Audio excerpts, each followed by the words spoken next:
and welcome to Monte Carlo in Eurosport's unique coverage of the most glamorous race of the lot, the Monaco Grand Prix. It may not be a favourite with drivers or enthusiasts, but it's certainly unparalleled as an event. As the derby is to horse racing, so the Monaco Grand Prix is to motorsport. Hello, I'm Matthew Lorenzo. With me, John Watson. John, great experience at this event. What does it mean to you? Well, I think any driver in his Grand Prix career wants to have a win at the Monaco Grand Prix. It's certainly the most unique Grand Prix in the calendar, and really it's the most important because of what it attracts. Being here, sitting in the harbour, looking around the sponsorship around the circuit, the money that's in the harbour, it's the biggest single motor racing event in the Grand Prix calendar. Thanks, John. Lots more from you to come. Also coming up, we have coverage of both days of practice, as well as the race itself, and of course Eurosport's unique look behind the scenes of the world of Formula One.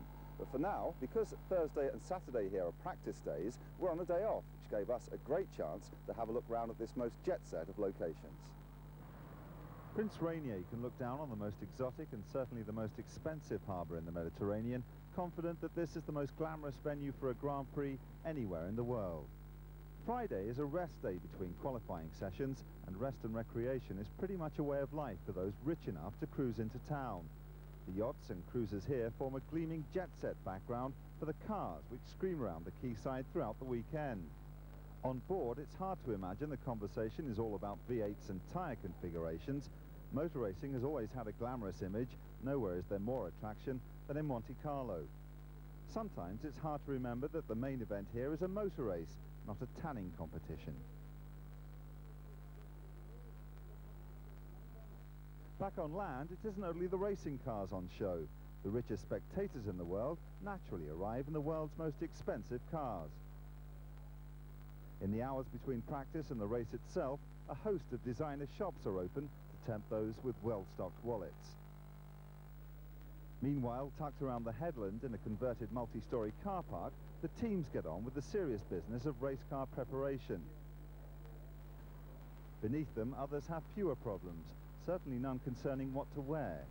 The real problem about hosting a Grand Prix in one of the world's most glamorous locations are the continual supply of distractions.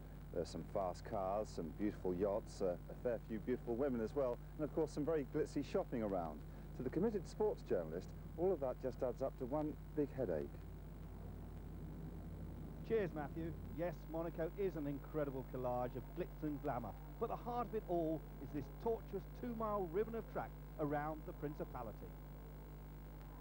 Well, we're standing on pole position. We're going to look at some of the key points of the track with John Watson. But first, John, this is a spot that you've stood on before. 1977, you were on the pole, and there's a story about that.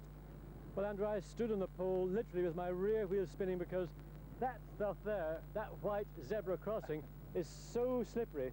So whoever's on pole position for the race on Sunday afternoon wants to make sure that they move their wheels slightly off centre. In other words, they don't get them on that white stuff. They could lose the lead into the first corner into Saint-Devoux. I did. The pole setter on Sunday will not want to do the same thing. And of course, along this piece of road is a spot where you can overtake in the braking area to Saint-Devoux.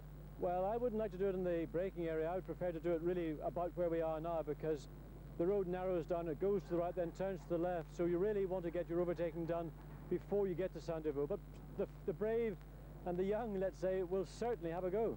Well, let's take a walk down to Saint-Devoux and have a look at that corner. Okay. Well, this big crane here at Saint-Devoux used to hoist cars off the track that have crashed. Many incidents here, John. Saint-Devoux, Andrew, it's a bottleneck corner. You come off the start, 26 cars all trying to get into the corner first, but you've got a bottleneck and it's a tight one, and we've seen many incidents here. The people in the middle of the field are always having to be careful of people either side, in front and behind them.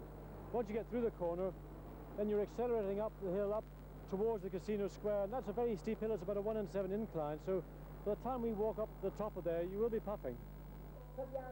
Well, after that climb up the hill, John, we're in the most famous spot of all at Monaco. This is Casino Square, perhaps one of the most exciting corners on any Grand Prix racing track anywhere in the world. Well, you literally explode into view around the long left-hand corner coming around the Hotel de Paris in a quick ride, all in 4th gear, and you charge through the square and then down the hill, and it's a steep hill, down to the very famous Mirabeau corner, where we're going to see, I hope, some of the overtaking that we may have to watch in the race. Shall we go for a flutter behind us or down the hill? Down the hill. John, here we are at the Mirabeau, and this is the one spot you can get past. It really is about the only realistic spot, Andrew. Coming down from the Casino Square, you try and get a shot down the inside into the Mirabeau, but of course the car you're passing, if you're racing him, he's not going to make it easy for you. He's going to try and squeeze you into one of those curbs. We've seen in the past cars running over the back of other ones. Patrick Tambay in 1986 was a case in point, a horrible accident. But it's about the one shot that most drivers will take in the race at Monaco. It's almost impossible anywhere else. Of course, as you flash down here, we go past the famous tip-top bar, and quite a lot of revelry there. There's the one place where the Formula One circus does let its hair down. I'm not sure how much of the circus lets its hair down. There are a few Gary Lagers in there letting their hair down, and a few other things too. First came here, this was called the station hairpin, now it's the Lowe's hairpin, but the row behind us is just the same as it's been for 40 years, a very tight hairpin. Yes, it is, Andrew. It's a single file corner. People will queue up. In fact, maybe in the first lap you'll see people coming to a standstill. Other people will try and dive down the inside, but they'll hook a rear wheel over that curb, get the car sideways in the corner, cause even more problems. So really, it pays to wait. And after this corner, then there's a right-hander which doesn't have a name. It does not call it part of the Portier corner. There are two corners. The second one is the Portier. It leads onto the bottom straight and through the tunnel. That first one, well, call whatever we like. Well, let's go down and have a look at Portier. Certainly.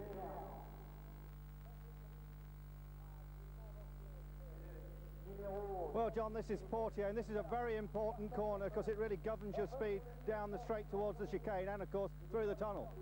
It's a very important corner because of that, Andrew, but at that point 2 years ago, Ayrton Senna, when he was leading the race by a mile, lost concentration, clipped the curb, and that launched his car in the air, and he ended up in the tower wall on the other side of the track. So it's a corner, looks a simple corner, but in fact it's a corner that if you make a small mistake, it'll put you out of the race, like every corner here at Monte Carlo.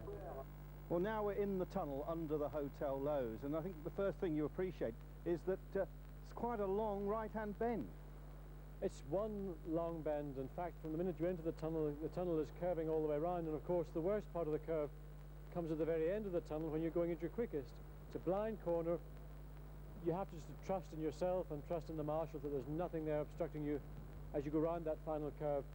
You're doing 160 miles an hour, so it's very quick, and of course the conditions change in the tunnel sometimes to how it is outside. It can be dry in here when it's wet out there. All those factors come into play in the tunnel. What about the light? Because you're out of very bright light and into this subdued light here. In the old days, of course, it wasn't this tunnel at all. It was even darker. Well, the cars weren't as quick either, of course, but the organisers go to tremendous lengths to provide as close and equal light to what we have outside. They've got hundreds of additional lights lighting the entire length of the tunnel. And as a driver, you're not really aware of the difference in light. There's a very good ambient light in here. Let's go down to the chicane. Right. Well, John, now we're at the chicane, a new chicane put in 3 years ago on reclaimed land, in fact, on the harbour was built out just there. Very fast part of the circuit, the descent into this. Yes, you come through the tunnel and the road drops down. People don't realise how much rise and fall there is at Monte Carlo. Quickest cars doing 170 miles an hour, and they've got to brake very, very heavily just after exiting the tunnel, down to first gear to turn in the left, the right, and then the left exit. And it really is, it's been put in place to slow the cars down. They were concerned about the speed coming onto the seafront. John, a quick dash down for the chicane to this corner, one of the quicker ones to back. Yes, I used to love this corner because it's one of those corners on a street track it's quite a quick corner, but you'd really get the car in, you could make it, you could feel the bite, drift out to the barriers, and then you rush down to the swimming pool, then a very rapid flick left and right. Super corner. Well, John, coming towards the end of the 2-mile lap now, and this is the Nadgery section called the swimming pool. It's certainly one of the most exciting parts in the circuit. You come through to back, which I like as a corner very much. It's fourth gear, and it's a very quick flick left, flick right, a short straight, and of course you've got to keep the car off the barriers, and it's very easy to kiss those. Then hard on the brakes, down to third gear, then right, then left, and on your way down to Rascasse. It's an exciting part of the circuit, not much overtaking there, but for the spectators, they love it. Well, John, now we're at La Rascasse Hairpin, this restaurant behind us. I don't know if you've ever eaten in here. Not voluntarily, Andrew. It's, I believe it's quite good. Now, this corner itself is very tight and narrow, difficult to overtake, I think. It's really impossible to overtake. Like every corner we have seen so far, overtaking is something as a dream at Monte Carlo. But coming into Rascasse, you've got a left followed by this double right. It's first gear in all the Formula One cars. It's the penultimate corner on the left. And really, if you haven't got past the car you're challenging, by the time you come to Rascasse, the prospects of doing so are virtually over. But it's a difficult corner, first gear. You've got to go around it quite slowly to avoid sliding and to get the power on progressively out of the corner, because the camber falls away on the outside. So you want to get into second gear quickly and let the torque of the engine really pull the car up to the final little flick to the right before you finish your lap. Because Monaco is a street circuit, and a tight and twisting one at that, it gives the smaller teams a better chance of competing with the bigger boys. Of those smaller teams, favourites to do best here are Tyrrell and their dynamic young French driver, Jean Alesi, a man who's brought a smile to the lips of Ken Tyrrell. Well, certainly it's the sort of track where the power advantage of the three top teams is not so effective for them. It's a circuit where you need a light, nimble car with a driver who's prepared to go for it. So we should do better here than we've done in the last two races. That driver would appear to be Jean Alesi on results so far this season. Yes, I mean, his first race in Formula 1 on a street circuit was at Phoenix, and he did very well there. And he's driven Formula 3 here 2 years ago, but of course he's never driven a Formula 1 car around here, so we have to see. Is there a lot of pressure on him at the moment? Because even people like Ayrton Senna are showing him a lot of respect, and he is a very young driver after all. Well, I hope there's not a lot of pressure on him. It certainly isn't coming from the team. No, we'd be very happy to see him finish in the first six, as we did in the last race in Imola. We'd be happy for him to finishing in fifth or sixth in every Grand Prix this year, just getting the experience ready for when he gets the Honda engine next year. But he's not really like that. He's in many ways, he's like Senna. He has to go for it. No, I'm not too much aggressive. I think I just try to do my job. I drive without problems, you know. I'm not sure it's bad. What about this front wing? It's a radical new design. What effect do you think that's having on your performance this year?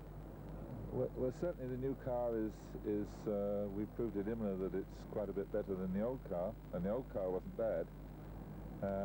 It's a development which has been going on for the last 6 months with a lot of wind tunnel work, and we, as a result of that, we decided to make it, and it seems to be a good decision. It's much better in left and right corners, for example, you know, the chicane. It's very, the response is very good, and we are this car very competitive straight on. So with some regulation, we will have a better car. Well, this year for us really is a year we must spend in trying to prove to the people that matter that we are capable of taking advantage of the Honda engine next year, that we are the sort of team that has the ability to win Grand Prix, which we haven't done for some years, of course. We need to finish every race. At the moment we've had 5 finishes out of 6 starts, and the other one we didn't finish was an accident, a first lap accident. And we have to keep on doing that, and if we can keep doing that and finishing in the first 6, then we should be satisfied. Realistically, what are your hopes for Monaco? It's such a difficult race to predict for, you know. One tiny mistake puts the car out of practice or out of the race. Touch one curb and you've lost a wheel. It really calls for a great deal of precision by the driver, and it's the sort of event which takes experienced drivers like Prost, Mansell and Senna to perform consistently well on it. I'm very impressed when I see Senna or Prost or Mansell. They are a big star for me, but in a race I try to be the best, like they try, you know, and I'm not sure it's a good way or the right way to say, oh, they are champions, so I can't pass him. Every driver I try very hard to be in a good position, but I will try harder. Well, the first event of any Grand Prix nowadays is pre-qualifying. It's an 8 o'clock start for those unlucky few, and it turned out that the same 4 qualified as did at Imola. Fastest in pre-qualifying was Eric Bernard in the Larousse, 1:27.134. Second quickest, his teammate Aguri Suzuki, 1:27.548. Next, Olivier Griard in the Acela, 1:27.938. The last to qualify, Roberto Moreno in the Eurobrun, 1:28.295. Unlucky this time, Gabriele Tarquini in the AGS and his teammate Yannick Dalmas. Claudio Langis was 7th fastest, then came Bertrand Gachot, and Bruno Giacomelli. Well, at least he completed a few laps, but again, he was last in the line. Well, that's it for now, but coming up in a few short moments, coverage of the first official qualifying session here on Eurosport.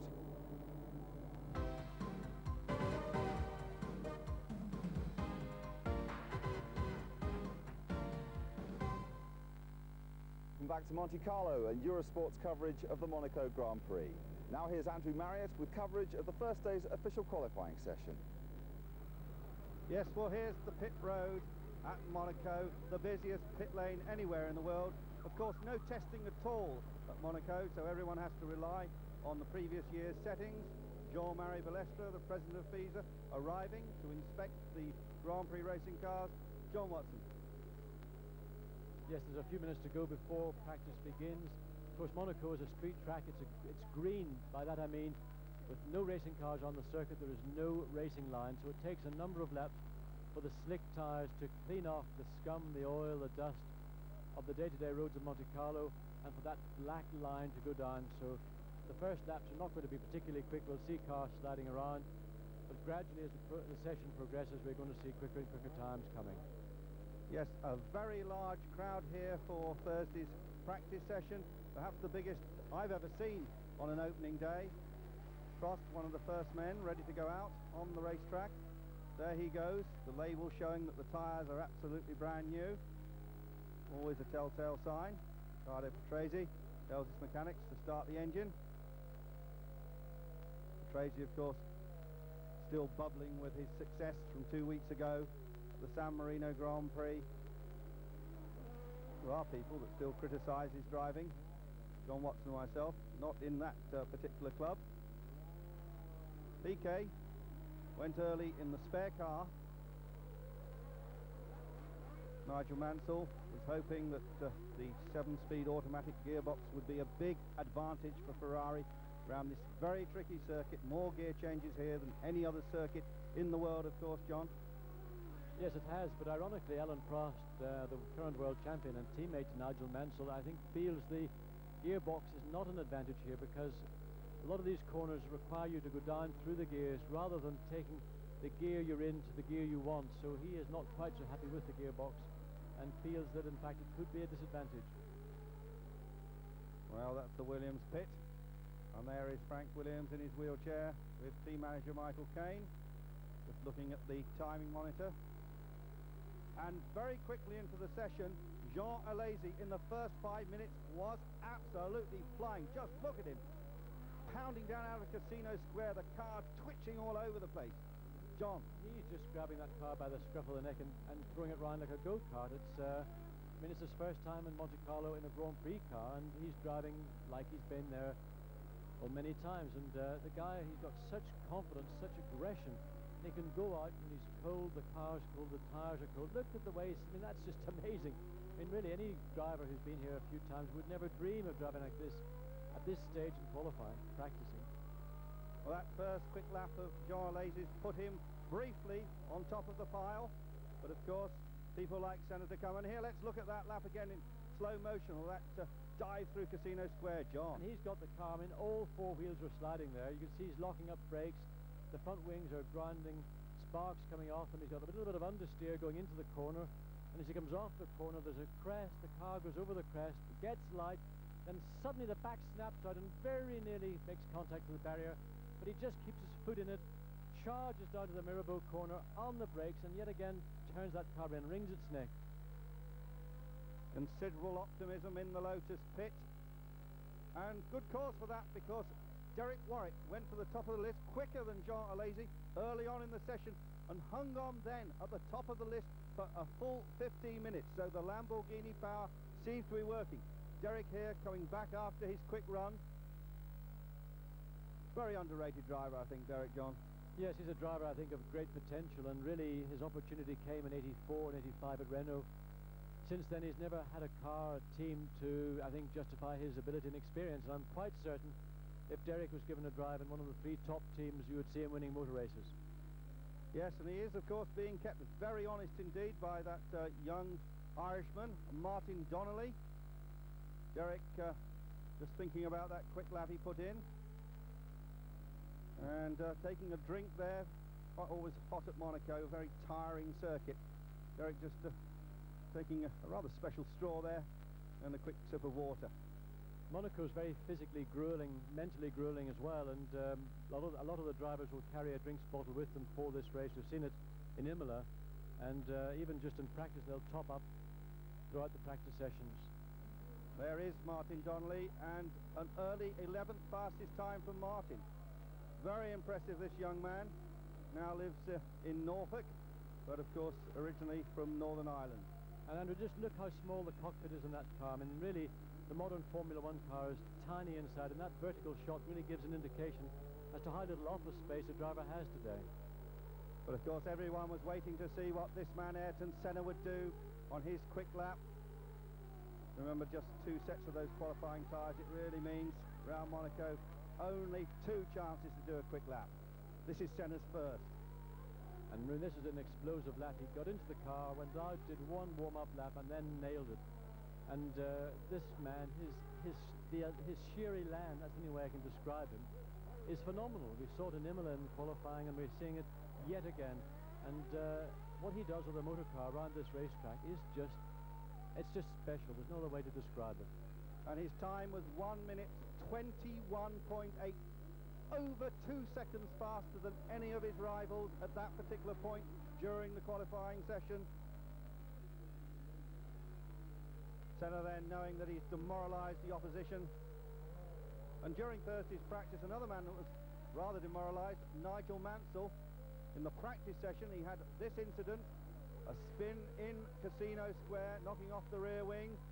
John, Nigel, we saw, have a very exciting drive at Imola, but you can't drive the same way here at Monaco, can you? Not at all. The barriers are totally unyielding. In fact, Nigel was heard to say after this incident, I thought the barriers and I were the best of friends, but of course sometimes the best of friends have little contretemps, and we see the nose of the car was damaged, the front suspension, the right rear wheel was broken, and the rear wing. So not a big damage to the car, but superficial, and of course the wrong way to start your 1990 Monaco Grand Prix.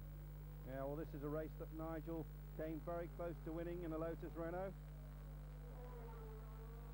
Gerhard Berger then, he had quite a lot to prove here. He has been on occasions out qualifying Ayrton Senna, and we go in car with him. John, just take us around the course. Well, we're just coming out of the swimming pool complex and rushing down to the Rascas. Watch his hand, 2nd gear. Now he's going to take 1st gear, hard round to the right, applying the power gently. 2nd gear, up to the little flick right, onto the pit straight. Then 2nd gear, 3rd, 4th, 5th gear. And he's rushing down now into the bottleneck at Sandiver, one of the few overtaking parts of the circuit. 3rd gear through Sandiver, now climbing uphill, up the steep hill, up to the Casino Square, into 5th gear, left, right. This is where Alboreto and Danner had a major crash 2 years ago. Now into the Casino Square, 4th gear, flick left, flick right, big oversteer coming out of the corner, down now into the Mirabeau. This is the other overtaking part of the circuit, locking up a right front wheel. So 3rd gear, down now to 2nd gear, the old station hairpin now, the Lowe's Hotel corner, turning right into the first part of the Portier corner, up the curb, now into the 2nd part, and this is the part of the circuit that we lead into the tunnel. At this point, we go out of sight. And Gerhard's lap, good enough for the front row of the grid, but not as quick as Ayrton Senna, a 1 minute 23.00, bumping Jean Alesi off the front row. Stefano Modena, he had a hectic practice and qualifying on Thursday with the new Brabham, and look at that smoke. He blew up and scattered quite a bit of oil around the circuit, and that stopped several drivers improving on their time. He got the new Brabham Judd back to the pits, however. That car still running with the old-fashioned longitudinal gearbox, and that is not really the gearbox which is meant for that car. That also causing a problem to David Brabham, who was at the bottom of the pile had a CV joint break. He didn't get many laps in, but David's still trying to qualify for his first Grand Prix. It's very difficult here for your first time in a Grand Prix if the car and your experience is very limited, and really David's got a lot of work to do. Well, the Imola winner, Riccardo Patrese, of course one of his 3 Grand Prix victories, came here at Monaco, but his Thursday practice was not particularly happy, and Riccardo finished up 8th fastest. No doubt he'll be pressing hard to improve on Saturday.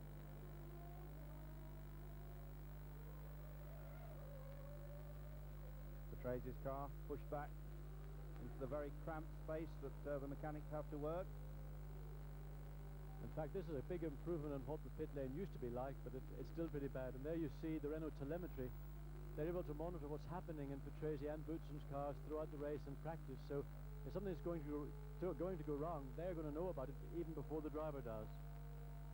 Riccardo climbing out of the car and into the spare. He's got the tyre warmers on. Do you think he's probably doing comparison there? We never got to the bottom of that. Well, they've got 2 different setups, and it's easier to jump from one car to the other. He has got the spare car for this weekend, so he can make changes to one car while the other car then has been worked upon, and it saves time, it's more efficient. And see the readouts on the dashboard. Around a racetrack like Monaco, really, the amount of time you get to look at that dashboard is so limited. And one of the sensations of Thursday's practice, Pierluigi Martini, 6th fastest time, despite that chip bone in his ankle from the Imola accident. A superb performance by the Minardi driver.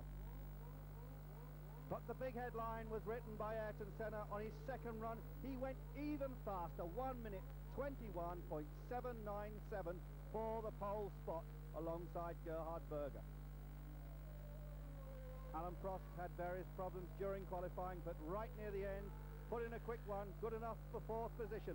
1 minute 23.449 from Prost, the 4-time Monaco winner. So that was Thursday's qualifying, a hectic affair. Let's now check on the top times with Matthew Lorenzo. So let's confirm those provisional positions. First, no real surprise, Ayrton Senna from McLaren, 121.797.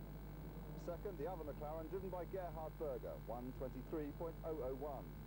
Then third, Jean Alesi in the Tyrrell, a dynamic performance, 123.372. Fourth, an older Frenchman, world champion Alain Prost for Ferrari, 123.449. Fifth, Belgian Thierry Boutsen for Williams, 123.936. And in provisional 6th position, Pierluigi Martini in the Minardi, 124.012. All that with a chipped ankle bone.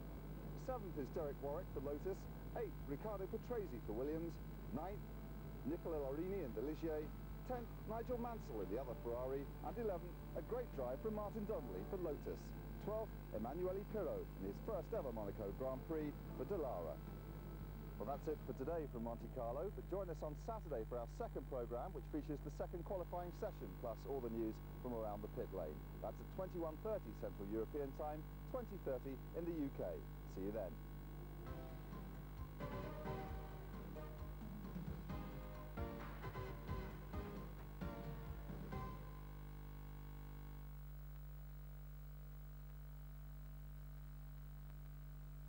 Grand Prix weekend was brought to you by Eurosport in association with Longines.